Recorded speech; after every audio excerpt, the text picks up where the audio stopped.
呢段片呢，就第5個例子啦。呢段片就想同大家去即係分析下啦，啲 concept 咧點樣去 differentiate。咁之前呢，其實就我講嗰個 CDC，我自己諗呢個 framework 嘅時候呢，咁都即係強調同學寫嘅時候呢，你要將嗰啲 content 呢，或者個 concept 呢，就可以去分得開嘅嚇。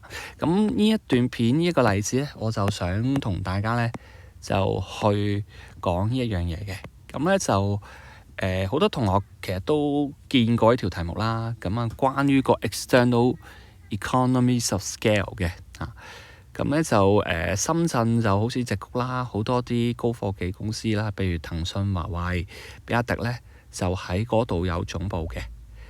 咁呢，就寫嘅時候咁啊，同學可能會覺得啊，好似係背啦，你背咗啲 point 咁就得啦。咁但係其實寫嘅時候呢，通常就唔會有同學可以乜都 exactly 背晒啊嘛。咁所以寫嘅時候呢，咁同學要留意啲乜嘢呢？咁啊點樣去分辨清楚你真係自己講緊一個 external economy of scale 呢？其實就有個概念就好相似嘅，一個叫 internal economies of scale， 一個叫 external economies of scale。咁其實個差別係乜嘢呢？其實佢都係講緊個平均成本跌嘅喎，兩者。咁當然有啲係 internal diseconomy of scale， 咁就係個成本增加啦。咁呢個我唔特別再好細緻去到講啦。咁而家我哋就分辨下一個 internal 同個 external。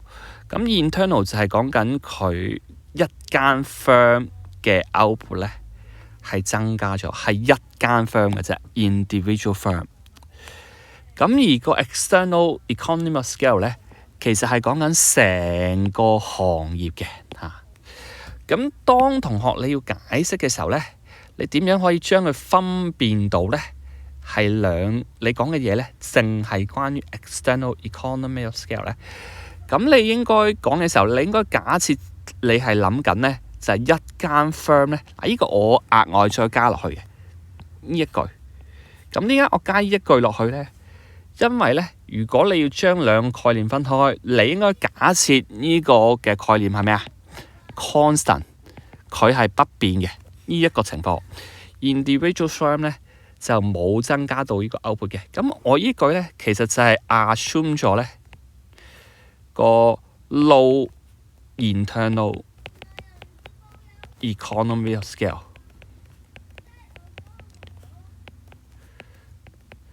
嗱，你諗嘅時候咧，應該要咁樣 assume 咗，你先至可以將你寫嘅內容咧，可以區分得到係 internal 同埋 external。如果你冇假設你講嘅嘢係呢個不變咧，咁其實你寫嘅時候好多時就會點啊？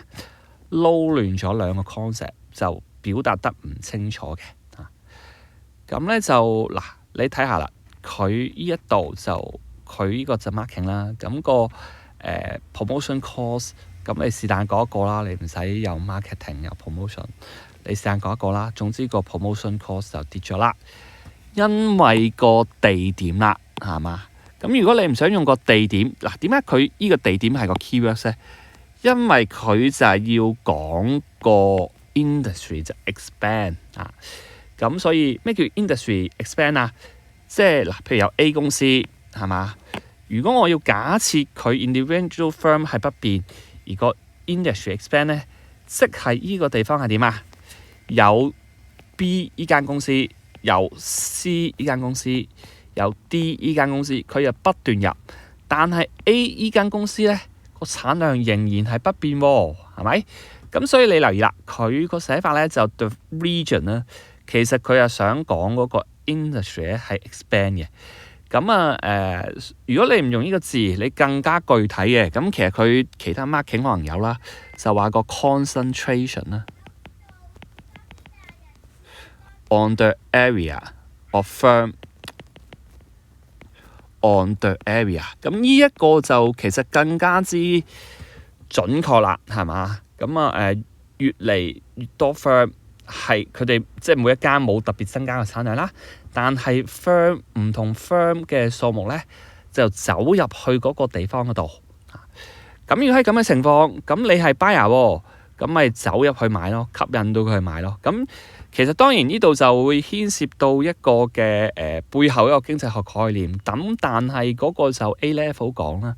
咁啊，其實有一個咧叫做 transaction cost 嘅。咁當然你唔需要去喺一度咧就寫落去嘅 transaction cost。咁其實個交易費用會平咗嘅，所以咧個 buyer 其實就會吸引咗去嗰度啦嚇。咁呢一度咧就第二點啦 ，reduction of transportation cost。咁呢度你留意啦，佢有個 transport networks 咧，或者 and other infrastructure 咧就會改善嘅啊。咁咧就點解會改善啊？或者佢個 network 會好啲啊？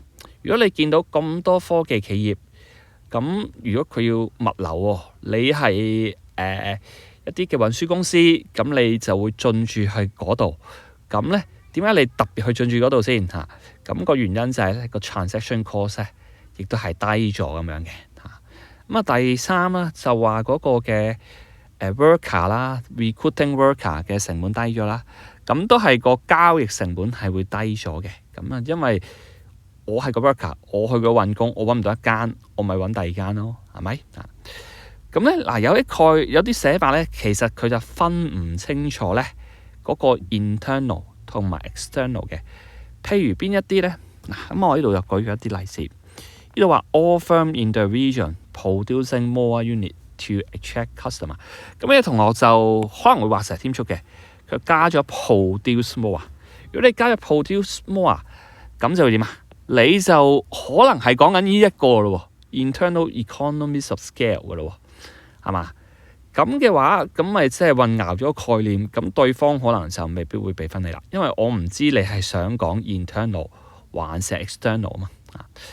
咁咧就嗱，仲有一啲就可能佢話個 transportation cost reduce， 因為所有公司咧都用咗相同嘅一服務，有個 discount。咁呢一啲咧，其實都未必係一個好嘅寫法。咁嗱，呢一度嘅講法係點啊？即係 bulky purchase。嗱，冇錯，佢每間 firm 唔增加個產量，但係夾份一齊買，係咪？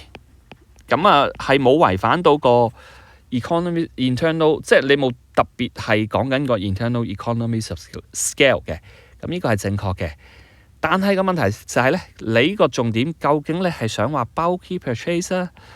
還是係個 industry 咧 expand 咧？嗱，依個就係問題啦。因為咧，如果係團購，我唔集中喺一個地點，我可唔可以團購先？其實都得㗎喎。我可能隔遠少少，第二個區，大家一齊訂貨，咁佢送過嚟嘅時候，送完你再送我，可能嗰個成本都有 discount 都未定㗎喎，因為你大量訂購嘛。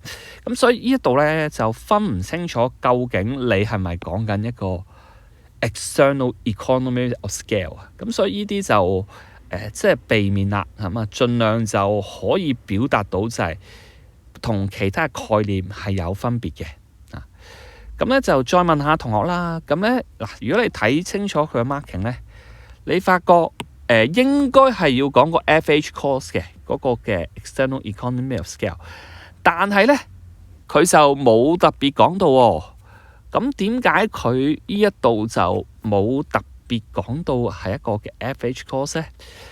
咁嗱，其實個原因咧就同嗰條式咧，同埋本身個 definition 咧，係嘛？即係我哋講解嘅時候咧，其實我哋會 assume 咗咧個 internal economy of scale 咧係不變㗎嘛，係咪？咁如果你睇翻條式，個 AC 咧係等於個 TC 除翻個 Q。咁因為我哋已經 assume 咗，即係我哋講解嘅時候，個 external 已經 assume 咗個 Q 咧係不變嘅。咁如果個 Q 係不變，咁即係基本上個 AC 升幾多，係咪？嗰個 TC 都會點啊？個 percentage change 啦，如果好啲就係嘛，應該有個 percentage change 啊。咁咧 percentage change 嘅 AC 就會等於 percentage change 嘅 TC。咁應該就會咁噶啦，因為個 Q 係不變啊嘛。所以咧，佢呢一度寫嘅時候咧，佢唔係太過強調就係佢嗰個嘅 FH course 咁樣啦。咁呢度我估你唔寫FH course 應該都問題未必太大嘅。咁我呢段片就講到呢度啦。